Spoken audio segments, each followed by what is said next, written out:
అయ్యో, lunch box తీసుకెళ్ళడం మర్చిపోయారు పాపం. రంగమ్మా, నేను మా వారు ఆఫీస్కి వెళ్ళొస్తాను. ఇల్లు జాగ్రత్తగా చూసుకో. అట్టగే. అలాగే డాడీ. మరి మీరు చెప్పిన అడ్రస్ వెళ్ళి పెళ్లి కొడుకుని చూశాను.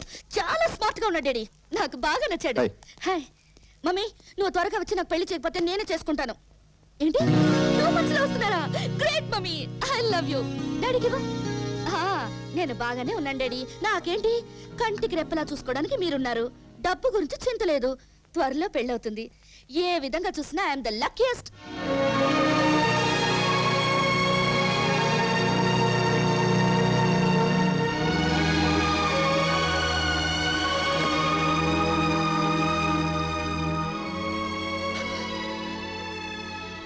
తిట్టకుండా వెళ్ళిపోతున్నామే బాస్. మా మమ్మీ డాడీ 2 ఏళ్ల క్రితం ఫ్లైట్ యాక్సిడెంట్లో చనిపోయారు. పాడుతూ పాడుతూ సరదాగా ఉంటే నేను సడన్ గా ఒంటరిదాన్ని అయిపోయాను. ఆల్మోస్ట్ దిక్కులేని దాన్ని అయిపోయాను. మమ్మీ డాడీలతో మాట్లాడుతున్నట్టు నటిస్తున్నది ఎవరిని మోసం చేయాలని కదా బాస్. వాళ్ళు బ్రతికే ఉన్నారన్న భ్రమ కల్పించుకుని నన్ను నేను మోసం చేసుకోవడం కోసం, నాకంతా ఉన్నారని నాకు నేను ధైర్యం చెప్పుకోవడం కోసం మమ్మీ డాడీ ఉండాలి. వాళ్ళు నాకు చక్కటి సంబంధం చూసి పెళ్లి చేయాలి. ఇవన్నీ నా కలలు. రాత్రిపూట ఒంటరిగా ఉన్నప్పుడు ఏడుస్తాను. పగలు ఏడుపు దిగమింగుకోవడం కోసం ఇలా నటిస్తుంటాను.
సీత, చీకట్లో ఏం చేస్తున్నావు?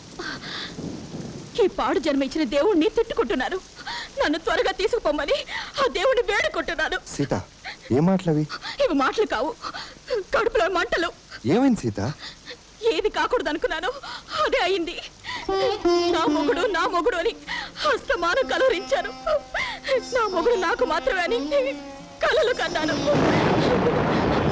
వెరిబాబులు దాన్ని ఇంత త్వరగా దూరం అయిపోతారని ఊహించలేకపోయాను. దూరం అయిపోతున్నానని ఎందుకు అనుకుంటున్నావు? ఇంకొకళ్ళు దగ్గరైతే నేను దూరం అయిపోతున్నానని తెలుసుకోలేనంత తెలివి తక్కువదాని కాదు. సీత, వద్దు, మనసులో లేని ప్రేమ మాటల్లో వద్దు. నన్నంత మృదువుగా పిలవద్దు. నన్ను ఇంకా మోసం చెయ్యొద్దు. నువ్వేం మాట్లాడుతున్నావు నాకు అర్థం కావట్లేదు. మోసం చేయటం ఏంటి? అవ్వా, ఇది ఆఫీసే, 10 మంది చూస్తారే అన్న ఇంగితం కూడా లేకుండా దాన్ని కౌగులించుకున్నారంటే ఎంత బలి తెగించారో. పాపం సుధ తన తల్లిదండ్రులు యాక్సిడెంట్ లో చచ్చిపోయారని చెప్పి బాధపడుతుంటే గట్టిగా కౌలించుకుని ఓదారుస్తున్నారు. రంకు నేర్చినమ్మ బొంకు నేర్వదా అని ఎన్ని కథలైనా అల్లుతారు. సీత, ఏటరుస్తారు? ఆ మాత్రం గొంతు నాకు ఉంది, నేను అరవగలను. ఎన్నాళ్ళ నుంచి సాగుతోంది బాగతో. సీత, సుధకి నాకు మధ్య కేవలం స్నేహం తప్ప నువ్వు అనుకుంటున్న సంబంధం లేదు. ప్రమాణం చేసి చెప్తున్నాను, ప్రేమాయణంలో పడ్డవాళ్ళు ఇలాంటి దొంగ ప్రమాణాలు ఎన్నైనా చేస్తారు. నా మాట నమ్మవా? నమ్మను. మరి నేను నమ్మించడం ఎలా? మీరు ఎలా చెప్పినా నేను నమ్మను అని మొంటికేసుకొచ్చుంటే ఎలా నమ్మించగలను? పోనీ ఏం చేస్తే నేను నమ్మించగలను? నువ్వే చెప్పు. ఎందుకంటే ఈ నాటకాలు, దొంగ వేషాలు. నేనంటే అంత ఇష్టం లేకపోతే నా గొంతు పిసికి చంపేసి దాంతో కులకచ్చుగా ఎందుకు ఇంత క్షోభ పెడుతున్నారు?